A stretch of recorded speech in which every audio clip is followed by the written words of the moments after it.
Kisah Al-Imam Abu Hanifah berdebat dengan ateis. Abu Hanifah bernama lengkap Nu'man bin Sabit, ulama fikih generasi paling awal yang merupakan pendiri mazhab Hanafi. Beliau merupakan seorang tabi'in, sebab pernah bertemu dengan sahabat Nabi, Anas bin Malik dan beberapa peserta perang Badar. Lahir di Kufah pada abad I Hijriah dan meninggal di Baghdad pada abad II Hijriah. Abu Hanifah tidak hanya ahli di bidang fikih, tetapi juga ilmu tauhid, kalam, teologi. Salah satu gurunya ialah Syekh Hamad bin Abu Sulaiman, ulama fikih kenamaan asal Kufah. Kepadanya, Abu Hanifah nyantri selama 18 tahun. Usianya masih muda sekali, 22 tahun. Ketika salah satu kerabat Syekh Hamad di Basra wafat, beliau merasa cukup mewakilkannya pada Abu Hanifah, jadi pengajar, mufti, dan pengarah dialog. Ketika mengemban tugas itulah, Abu Hanifah mendapati banyak pertanyaan datang kepadanya. Syekh Nawawi menceritakan satu di antara kisah tersebut dalam kitabnya, Fath al-Majid. Ulama asal Banten yang juga masyhur di Haramain itu menceritakannya sebagai penguat dalil bagaimana membantah hujah anti ketuhanan kaum ateis, dan istimewanya, bantahan tersebut dilakukan oleh Abu Hanifah, yang ketika itu masih remaja. Padahal, ia baru benar-benar menggantikan gurunya kelak, ketika berusia 40 tahun. Syekh Nawawi pernah bercerita terkait kisah seorang pemeluk ateis, Dahriyah, di zaman Syekh Hamad, gurunya Abu Hanifah. Ia telah berhasil membungkam ulama melalui satu pertanyaan, perihal keberadaan Allah, yang tak memiliki tempat. Tetapi ia belum puas, ia kembali menantang, untuk memastikan bahwa para ulama sekitar benar-benar bertekuk lutut tidak mampu menjawab sekelumit pertanyaannya. Masih tersisakah seseorang di antara ulama kalian? Tanyanya menantang.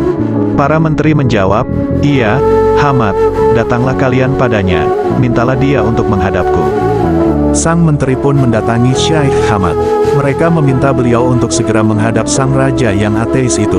Tetapi Syekh Hamad memahami duduk perkaranya, sehingga meminta waktu senggang semalam.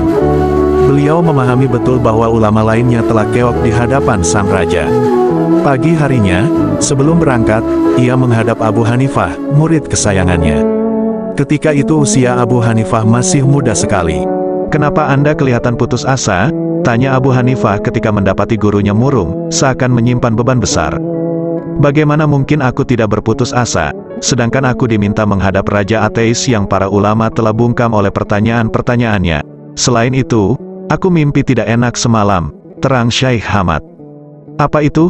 Tanya Abu Hanifah penasaran. Aku melihat rumah yang luas dan penuh hiasan, yang ditertanam di dalamnya pohon-pohon berbuah. Lalu dari sudut rumah itu keluarlah babi, dan memakan buah, daun, dan dahannya, hingga tak tersisa apapun kecuali ujung bawah batangnya. Tak lama, dari batang itu muncullah singa, dan membunuh babi itu. Guruku, kata Abu Hanifah, Allah telah mengajariku ilmu tabir mimpi. Mimpimu ini baik untuk kita, dan buruk untuk musuh-musuh kita. Maka jika engkau izinkan saya menafsirkannya, saya sungguh akan melakukannya. Tafsirkanlah mimpi itu, hai Nu'man, sahut Syekh Hamad tak sabar. Abu Hanifah pun mulai mengartikan mimpi gurunya. Rumah yang luas dan penuh hiasan adalah Islam, pohon-pohon berbuah ialah para ulama, ujung batang yang tersisa di situ adalah engkau, babi adalah sang raja ateis, dan singa yang membunuhnya adalah saya. Maka berangkatlah engkau dengan membawa saya. Dengan begitu, berkat keistimewaan dan kemuliaanmu, saya memiliki kesempatan untuk berbicara dengan raja itu. Syekh Hamad senang bukan main. Beliau pun mendatangi tempat perjanjiannya dengan para menteri. Mereka pun datang, dan para hadirin berkumpul bersama Syekh Hamad. Sementara itu, Abu Hanifah berada di bawahnya sambil mengangkat sepatunya dan sepatu gurunya. Sang raja pun juga tiba dan langsung menuju singgasana. Mana ulama yang akan menjawab pertanyaanku? Tantangnya. Suasana hening, apalagi ulama lain, bahkan Syekh Hamad sendiri pun juga belum menjawab. Apa-apaan ini? Bertanyalah. Akulah orang yang mampu akan menjawab pertanyaanmu. Abu Hanifah memancing sang raja mengeluarkan pertanyaan yang sudah membungkam para ulama tersebut. Beliau yakin akan bisa menjawab, meskipun dirinya masih teramat muda. Siapa engkau? Hai anak muda, kau bermaksud berbicara denganku? Bagaimana dengan para sesepuh yang berpangkat dan berbaju mewah itu? Bagaimana dengan para pembesar yang telah keok di depanku? Bagaimana mungkin engkau yang masih kecil dan hina ini mampu melakukannya? Allah tidak meletakkan kemuliaan untuk para pembesar, atau yang berbaju mewah. Allah meletakkannya untuk para ulama, jawab Abu Hanifah. Jadi engkau mau menjawab pertanyaan-pertanyaanku? Tegas raja. Abu Hanifah mengangguk. Sedikit pun ia tak merasa gentar harus berdebat dengan raja. Di sisi lain ia sangat yakin dengan mimpi gurunya sebelum berangkat, bahwa ialah pemenangnya nanti. Ia pun mulai terlibat perdebatan, tanya jawab sengit dengan sang raja. Apakah Allah itu ada? Iya. Di mana dia? Dia tidak memiliki tempat berdiam. Bagaimana mungkin sesuatu yang ada tidak memiliki tempat? Buktinya ada di badanmu sendiri. Apa itu? Apakah badanmu memiliki ruh? Iya. Di mana ruhmu? Apakah di kepala? Apakah di perut? Atau bahkan di kakimu? Sang raja pun kebingungan. Ia tak bisa menjawab. Untuk kali pertama, ia harus bungkam di hadapan anak muda. Tetapi Abu Hanifah belum puas dengan dalilnya. Beliau kemudian meminta segelas susu. Apakah susu ini memiliki lemak? Iya, jawab sang raja. Di mana tempat lemaknya? Di atas atau di bawahnya? Abu Hanifah lantas menimpali. Sebagaimana ruh tak dijumpai tempatnya, sebagaimana juga susu tak diketahui tempat lemaknya, Allah tidak memiliki tempat di alam semesta. Lalu apa yang ada sebelum Allah dan sesudahnya? Tanya raja untuk kedua kalinya kepada Abu Hanifah. Tidak ada sesuatu apapun di depan maupun di belakangnya. Bagaimana mungkin tergambar di pikiranku, sesuatu tak memiliki awal dan akhir. Ini dalilnya juga ada di badanmu. Apa itu? Apa yang ada sebelum ibu jari dan sesudah jari kelingkingmu?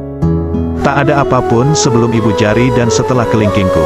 Maka seperti itulah Allah, tidak ada sesuatu di depan ataupun di belakangnya, sebelum maupun sesudahnya. Masih ada satu pertanyaan lagi, kata sang raja, setelah dua pertanyaan berhasil Abu Hanifah jawab. Akan saya jawab, insya Allah. Apa pekerjaan Allah sekarang? Mendengar pertanyaan terakhir itu, Abu Hanifah tidak langsung menjawab. Engkau kebalik, seharusnya yang menjawab itu ada di atas singgasana, dan yang bertanya berada di bawahnya. Saya akan menjawab, seandainya kau bersedia turun. Sang raja turun dari singgasana mengiyakan, dan Abu Hanifah ganti menduduki singgasana sang raja. Ketika beliau di atas mimbar, raja mengulang pertanyaan tadi. Ayo, apa pekerjaan Allah sekarang? Katanya, pekerjaan Allah sekarang ialah menjatuhkan kebatilan sepertimu, dari atas ke bawah, dan dia menaikkan orang yang benar, hak, sepertiku dari bawah ke atas. Sang raja diam tak berkutik. Tiga pertanyaan yang diajukannya tak lagi membungkam lawan. Justru ia takluk di hadapan anak muda, di bawah singgasananya sendiri. Dengan demikian, mimpi Syekh Hamad benar. Melalui keistimewaan nalarnya itu, kelak Abu Hanifah dikenal sebagai imam mazhab paling rasional ketimbang para imam sesudahnya, Imam Malik, Imam Syafi'i, dan Imam Ahmad bin Hanbal. Kisah disarikan dari kitab Fath al-Majid karya Syekh Nawawi Al-Jawi, Banten.